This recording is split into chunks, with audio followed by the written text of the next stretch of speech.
Shalom. Well, first and foremost, I'd like to give all praises to Yahweh, Hashem, Yahushai, Hashem, Rakak Dash. Double honors to the apostles and elders, the great millstone. Blessings unto the hopeful elect and the four winds. End times, end days, last seconds of this wicked our society. You know, GMS London camp, once again, it's going to go straight into the scriptures, man. You know, chanting down Babylon. That's right. This is Joel, chapter 2 and 1. Blow ye the trumpet in Zion, and sound an alarm in my holy mountain. Yeah, man. Anywhere Israel is at, that's known as Zion, man. The holy mountain represents a nation of people. Namely Negroes, Latinos, and Native Americans. Even though you forbear it, most of you, 2/3, you don't want to adhere to the fact that you descend from the biblical Israelites, man. But in these last days, you're going to see, and you're going to find out the hard way, because there's only two ways of learning this truth. That's the easy way, by adhering to this word, the simplicity of this word, and the doctrine which Yahweh Shai has to bless you with. You know, meant for your mind, for your penile gland. That's to open up your mind, that third eye, so to speak. Or it's the hard way, by way of death and destruction. And there's a lot of people that have gone into that broad gate, man. Narrow is the path that leadeth to salvation, man. And only a few that come and go thereby. You know, roughly paraphrasing, as it says in Matthew, the 7th chapter. Let all the inhabitants of the land tremble, for the day of the Lord, Yahweh Ba'ashem Yahushai cometh. Why the nations on the earth got to tremble? Why is 2/3 got to tremble? Because the Lord's about to judge this place. Last night you just had a total lunar eclipse, blood moon, you know. 2 weeks before that you had a solar eclipse, partially. But yesterday with that blood moon, man, that was significant of the times of doom and gloom for America, man. Because, you know, they said the next one will be 6 years from now, and then they tried to say calculations of 2024, something like that. And they tried to say the calculations equals up to 6 years, 600 days, and 6 weeks, some shit like that, man. To the next total eclipse, lunar eclipse. But by the time we reach 2024, we're going to be in the kingdom, man. So that just means that America's done. America's finished, man. The Lord's about to stick a fork in that bitch. They said it also lined up with Mars as well. It lined up with Mars, which is, you know, yeah, that spirit of war, you know, them Roman ancient gods and shit that the deities that they worship. But it's spiritual, man, because we're in a time of war. I think we can go into Ecclesiastes, the 3rd chapter as well after. Go on. Yeah, go on. This is Psalms 19 and 1. The heavens declare the glory of Yahweh, and the firmament showeth his handiwork. Yeah, man, and that scripture there, we always call that the internet scripture. Because by the Lord setting up Esau, giving him that technology to put satellites in the sky, so set his nest on high in the sky, as the scripture says in Obadiah, that pride, that's going to be his downfall, man. Because he thinks he built the internet for his own success, but really, that was a detriment and a snare onto him, man. Because the truth came out over the internet, the unicorn, man. The satellites, the feet, you know. And that's for the men of the Lord, because Baruch 4 and 37, the Lord said, the brethren scattered among the Israelite foreigners are going to be gathered from the east to the west by the word of the Holy One. How are they going to be gathered? By this word, by the internet, man. By this word being posted on the internet. And then the Lord said, this word shall be publicized around the four winds, then the end shall come. So that's just more testament that we're in those last days. And really we're in those last seconds of this bitch called Babylon the Great, man. That whore, you know, which is America. Because that bitch has been used and abused to the point of no return, man. And Babylon's not going to be healed again. Babylon's not going to be healed, man. It's going to go into utter destruction, and the Lord's going to destroy it with nuclear fire, man. This is back in Joel chapter 2 and 1. Yep. Blow ye the trumpet in Zion, and sound an alarm in my holy mountain. Let all the inhabitants of the land tremble, for the day of the Lord, Yahweh Ba'ashem Yahushai cometh, for it is nigh at hand. Yeah, the day of the Lord's nigh at hand, man. The signs are there. As you said, you got the blood moon. The Lord said in the book of 2nd Ezra, the 9th chapter, probably get that afterwards, that you know the end will come with signs and effects. There'll be great signs in the heavens, man. You know, jump down to verse 30 and then 31. Same chapter. This is Joel 2 and 30. And I will show wonders in the heavens and in the earth. Yeah, the Lord's going to show wonders in the heavens and in the earth. One of those wonders in the heavens is the sun and the moon. You know, because this Lord said Genesis 1:14, it will be for signs and seasons, days and years, man. Signs of the times. So all that was last night was another warning shot that the Lord, the imperative doom is on its way, man. The Lord's about to destroy this place, man. He's going to judge Esau and the other nations, and he's going to destroy the 2/3 of his own people that didn't want to adhere to his word. And I will show wonders in heaven and the earth, blood and fire and pillars of smoke. Blood, that was a blood moon last night, right? You know, and there's more events to come, man. More pestilences, more famine, death and destruction. That sign, that nomen omen, that sign was a prediction of more death and destruction to come. You know, just like they had all these new movies that come out this year, there's no coinky-dink, there's no coincidence, all those movies of death and destruction, peril, civil unrest, you know, anarchy in the streets, you know, lawlessness has been pushed out this year, man. You know, you just had Mission Impossible, they just released that movie, a few days back. You know, that goes into the, you know, time of, you know, Jacob's trouble, them trying to, you know, criminalize the men of the Lord, you know, trying to, you know, set us up to look like terrorists and shit, you know, demonize us for this truth, for the word, man, because this is the only truth. Then you had you know, Upgrade, they were pushing the chip hard in that, you know, spiritual power on the left-hand side, you know, cyborgism, transhumanism, all that shit. They was pushing that in that movie hard. IoT, AI technology, because we're in that time, man, where this devil's about to come out with that capstone on his new world order, and his coming out party is that the RFID chip, man. That's his coming out party for that RFID chip. It says blood and fire and pillars of smoke. The sun shall be turned into darkness. The sun shall be turned into darkness. What's that? A solar eclipse, man. And we had that 2 weeks ago. It was a partial solar eclipse. And then to the last night, you know, 2 weeks exactly later, we had a total lunar eclipse, man. You know, a blood moon going up. And the moon into blood. Yeah, the moon shall be turned into blood. You know, Esau has his own scientific ways of explaining it, saying, the way it covers the earth and covers the sun and the beam of light makes it turn orange. But really, that's the sign from the Heavenly Father, man. That's been there since the beginning of time. Scripture says the heathen are dismayed at the signs of heaven, man. Esau don't understand that. Esau don't understand that those signs. He just thinks that's something to look at. The majority of the people, when they saw that, they just thought, it looks nice. You know, on the comment boards, they're chatting shit, thinking it's just you know, something to look at. You know, like it's just anything to look at. But really, that's the sign from the Heavenly Father that, you know, he's coming to destroy you people. It says, and the moon into blood before the great and terrible day of the Lord comes. It's about the day of the Lord. He's going to come in. He's going to make his grand entrance, man, by way of the chariots with the white man calls UFOs, the spiritual war machines, and he's going to cut through the heavens into our dimension with his holy angels, man, and he's going to take this place over. It's going to be an Israelite takeover, man. You know, ain't no alien invasion. It's going to be an Israelite invasion by the Heavenly Father's Son. You know, the conquering line of Judah, man. You know, Revelation. No, we'll get to that after. Let's go back to Joel. No, you done with that. Cool for you. Yeah, this is Ecclesiastes 3. you were going into to the signs of the heavens. Genesis 1:14, and it says, and the powers said, let there be lights in the firmament of the heaven.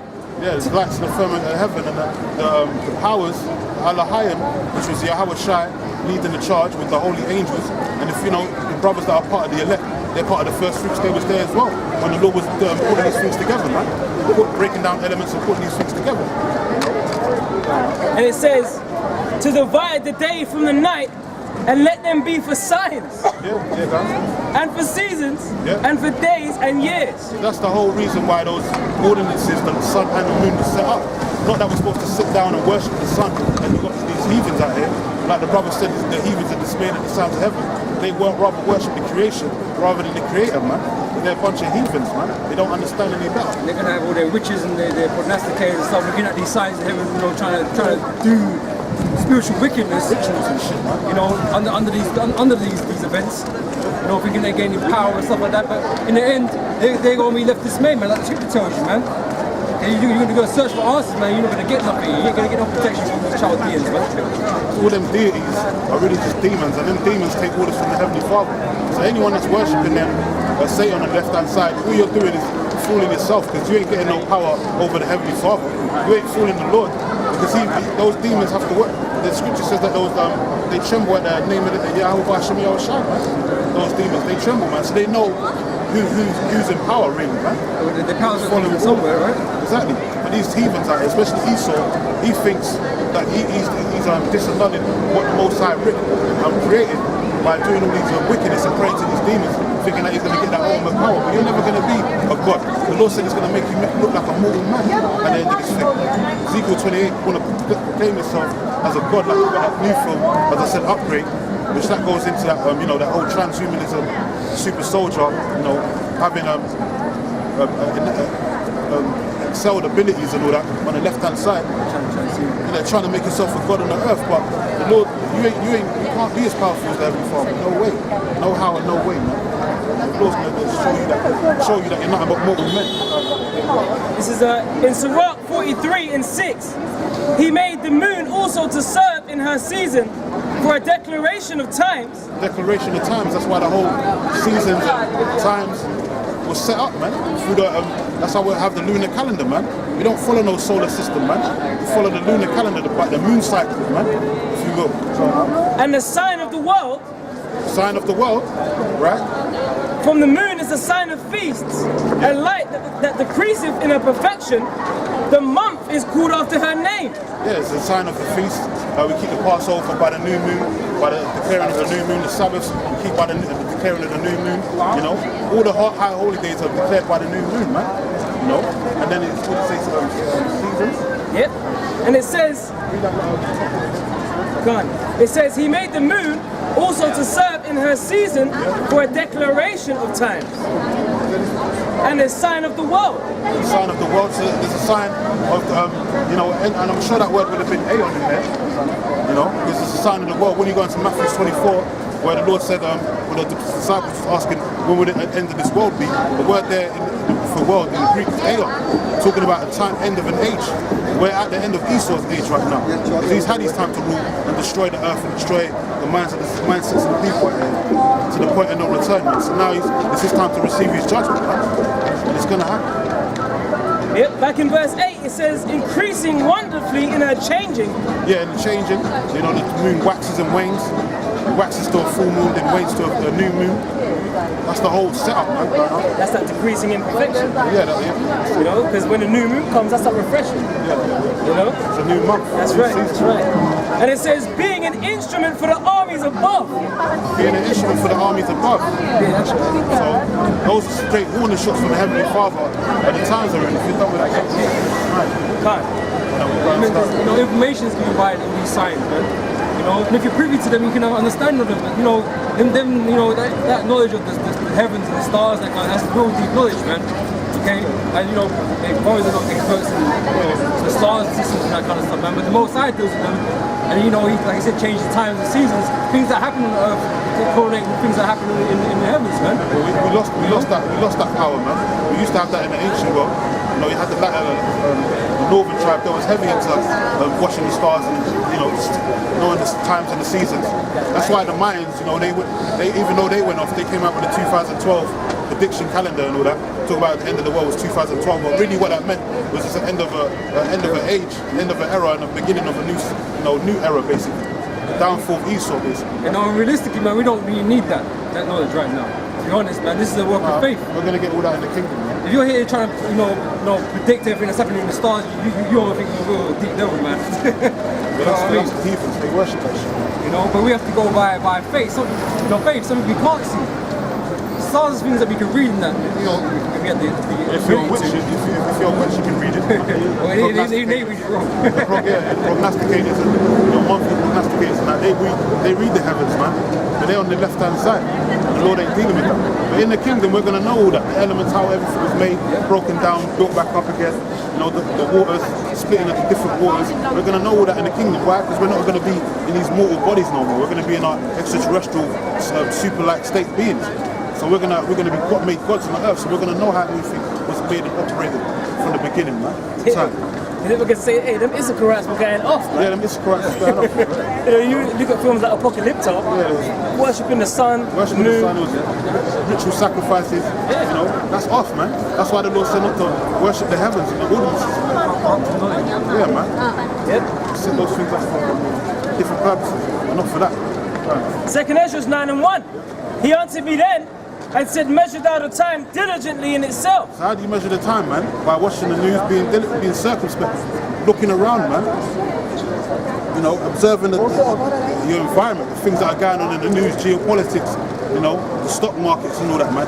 Economics, world economics and all that. That's how you know, stay observed and stay circumspect in this truth, man. Filtering everything from the scriptures. Filtering it through the scriptures, not being, you know, slothful and just being nonchalant, always in a lackadaisical type spirit and not want to push this word. You're more than likely going to get caught out there when all hell breaks loose. If you've been given this truth, wisdom, knowledge and understanding, you've been basically given blessed with basically what do I say, man? But you know beforehand all that's going to happen before a majority of the world does. So that's a blessing, man, basically what I was going to say in a nutshell. So you got more of a chance of, you know, sealing yourself from certain, you know, being in that fate of death and destruction, those dire straits that the world's going to be in a few moments, you know, than a majority of people on the earth, man. Got inside information. Sorry? Inside information. Well, that's what I say. You'll inside. give them the heads up. How should I give you the heads up, man? Which enables you to prepare. Yeah. How do you prepare? Through the scriptures, man. Because we know what you have to do to receive salvation, man. To avoid all of this madness, man. Yeah. Okay, but those that haven't got their heads up, they don't know what to do. They ain't gonna do what they need to do. They're gonna do what they think they should do, which is contrary, man. They're gonna end up being destroyed. And you got a lot of guys out there, a lot of miscreants. And the word miscreant used to be like reprobate. You got a lot of miscreants out there that's supposed to be down for this word, but they're perverted it. They talk about the mark of the beast. It isn't a microchip, even though it's so evident and it's in your face that it is the microchip. You know, if you didn't know it before, you know definitely by now that the microchip is definitely the mark of the beast. The way they're pumping it, pushing this whole cashless society. You know. But you still got arseholes out there that are trying to talk otherwise, man. Pervert the gospel. Those guys, they're not going to have no hedge over them in the time of Jacob's trouble, man. The Lord's going to leave them out there to hang and dry, man. You know? They're going to receive their judgment. Isaiah 33:6. And wisdom and knowledge shall be the stability of thy times. Yeah, wisdom and knowledge, man. And there's only one doctrine, man. So you got to understand, you got to continue in that. The scripture says in 1 Timothy is to continue in them, man. You know. So if you don't hold on to this truth, the Lord said hold fast. If you don't hold on to it earnestly, and you let this thing go, and you know you fall into some wayward doctrines and drinking some strong drink, trying to mix and mingle it with the truth, the Lord's gonna, you know, He's gonna destroy you because you're adding and taking away from the scriptures, man. Like Apostle Reimer said last night when he sit down, Powerboy Yahweh Shai, I think it was, that the meal's already been prepared, man. Just eat what's on the table, man. Stop trying to add your own fucking, you know, little extremities and shit like that, man. Your abominations, putting it on the table, man. Fucking up the food, fucking up the gourmet meal and all that, man. You know, just eat what's on the table and feed, man. Feed who? The flock, the nation of Israel, man. Namely the elect. That's only the people that's going to be able to eat that meal. Everyone else is going to be, choking. And all that shit, man. Throwing up, vomiting and all that. Because they can't handle the meal, man. Which is 100% of this truth. Eating the whole roll. And it says, and strength of salvation. Yeah? I'll read that again, sir. Yeah, it says, and wisdom and knowledge shall be the stability of thy times and strength of salvation. Yeah, strength for salvation, because you're going to be more sober-minded than these arseholes out here that are going to be bugging out, man. Because a lot of people are going to bug out, and that's why the majority of people are going to run to the government and take the chip, man. That's like they showed you in fucking First Purge. You had Jakes lining up left, right, and centre for that. Because Esau threw in them incentives about, yeah, if you take the chip, we'll give you some money. You know, niggas, they love money, man. Especially them niggas in the ghetto. That's why they attack the poor, right? Because Jake is the poor. Pictures. Yeah, we're the deprived, we're the so-called minorities, even though we're the majority on the earth. We're labelled as the so-called minorities. But, you know, Esau will throw them incentives out there because he knows what Jake's like. You know, the scripture says he's searching for all things. So he's studied Jake, he knows what Jake's like, man. So he knows that the majority of the people sell out for money. So that's what Jake did in that movie, you know. In that First Purge movie, and a lot of them, they got rolled on, they got put to death by the Gurkha troops and the Russian outsiders, foreign troops, man. You know, military and all that. And that's what's going to happen on this side. All those things are not just movies, man. Esau's trying to show you what he's been cooking in the lab. You know, all the weaponry that he's got, show you that in a Mission Impossible upgrade, show you the new weaponry that he's got, the Super Soldiers program that he's got ready to release out here, man. On top of other weaponry that he has. In the internet basically said they sent the troops in, didn't it? Yeah, they said it. Right, so that shows you Esau put a sting on you, man. He make you seem like, yeah, he's trying to help you do something, but he looking to sting you, man. Because in the movie nothing was happening, and Esau was complaining. So the guy that was second in command, whatever, he threw fucking the military in there, man.